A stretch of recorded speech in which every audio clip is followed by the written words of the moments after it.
ለጀሃነም የሚያበቃን መንስኤ استعمال اواني الذهب والفضة في الاكل والشرب للرجال والنساء ከወርቅና ከብር የተሰሩ ዕቃዎችን ለመመገቢያም ሆነ ለመጠጫ ጾታ ሳይለይ መጠቀም ደግመዋለሁ ከወርቅና ከብር የተሰሩ ሳህኖች ብርጭቆዎች ማንኪያዎች ሹካዎች ኤክስትራ እነዚህን ዕቃዎች ወንድም ሆነ ሴት መጠቀም አይፈቀድልንም ሐር ደግሞ ወንድ ሊጠቀመው አይፈቀድለትም ለሴት ይፈቀዳል ከምግብና ከመጠጥ ውጭ ላለ ነገር ሴት ልጅ ልታጌጥበት ትችላለች ወርቅን ለወንድ ልጅ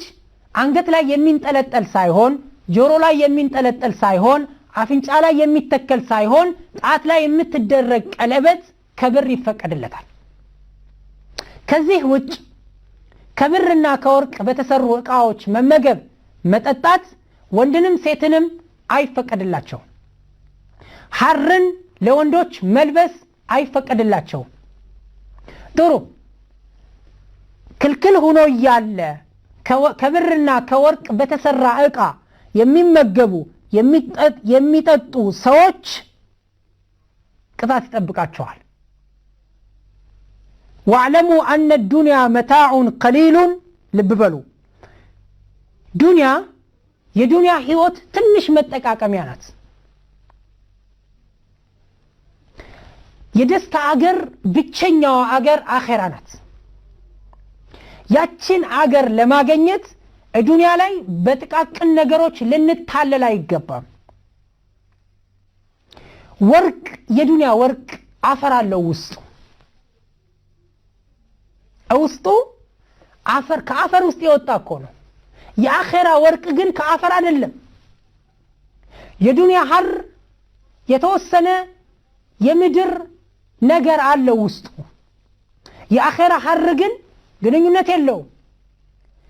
ንጹህ የሆነ ወርቅ ንጹህ የሆነን ሐር ለመልበስና ለመጠቀም የዱንያን ሐርና የዱንያን ወርቅ መጠቀም የለብን ሐር ለሴቶች ይፈቀዳል ወርቅ ለሴቶች ይፈቀዳል ከብር የተሰራ ቀለበት ለወንድ ይፈቀዳል ልብ በሉ ረሱል አለይሂ ሰላቱ ወሰለም ምን ይላሉ من شرب في إناء من ذهب أو فضة فإنما يجرجر في بطنه نارا فإنما يجرجر في بطنه نارا من جهنم متفق عليه كبر وينم كورك بتسرى إقا يميت أتا ወደሆዱ የሚያንቧቧው የሚያንቆረቁረው የጀሃነም እሳት ነው አሉ ዑለማዎች ከዚህ ወሰዱና ምን አሉ ይሄ ተግባሩ ለጀሃነም ያበቃዋል አሉ ስለዚህ እኛ ሙስሊሞች ከወርቅና ከብር በተሰሩ ዕቃዎች መመገብም ሆነ መጠጣት አይፈቀድልን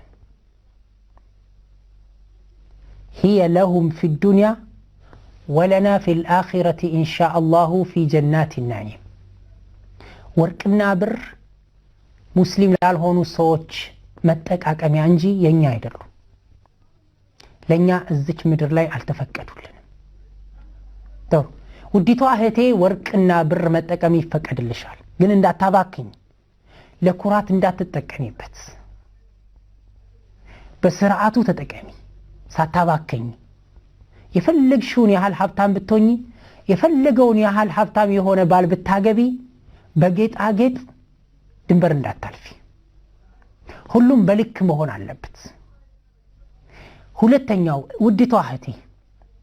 ወርቅንና ብርን ለጌጥ ስትጠቀሚ ይፈቀድልሻል እንዳታባክኝ ወንዶችን እንዳትፈትኝበትም ተጠንቀቂ ልብ በይ አላህ ፊት ቁመሽ ከመጠየቅሽ በፊት ከወርቅና ከብር የተሰሩ ጌጦችን አንገትሽ ላይ ጆሮሽ ላይ አፍንጫሽ ላይ ጣቶችሽ ላይ አድርገሽ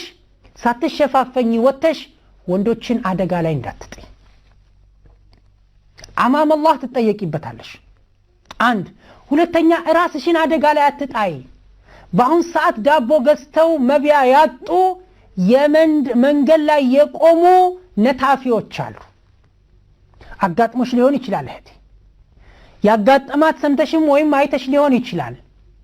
ጆሮዋ ላይ አንጠልጥላ የምትሄደውን ወርቅ ባለመሸፈኗ፣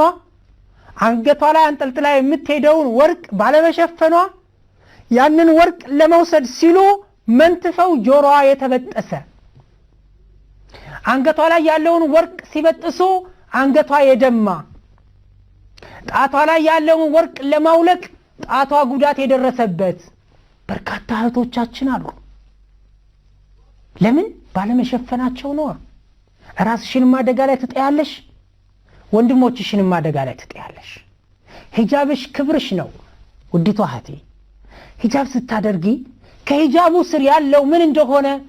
ማንም አያየው። ያንቺ ውበት ለባልሽ ብቻ ነው መሆን ያለበት። ተስማማን ውዲቷ እህቴ? ስለዚህ ጠንቀቅ በይ። ጌጥን ከተጠቀምሽ አጅነቢዮች እንዳያዩሽ፣ ጠላትም እንዳያጠቃሽ።